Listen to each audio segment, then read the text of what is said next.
Here we have a Honda ES6500 generator. Right under here is the engine compartment. It's got a brand new battery that we just put in. And so we're gonna go ahead and start it for you. It runs very smooth, and you can hear it run. We'll go ahead and start it right now.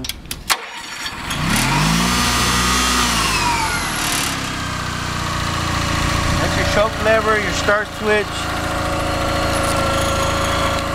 Right here is your circuit breaker. You gotta turn that on to get power.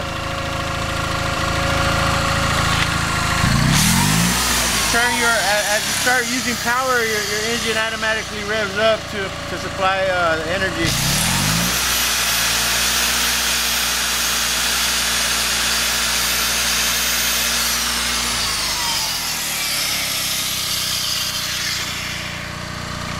That's about it. You get 120 off of each one of these outlets. You get 122.40 here, and this one right here is a custom fitting right here. You plug that in. That's 115 volts. That was added prior.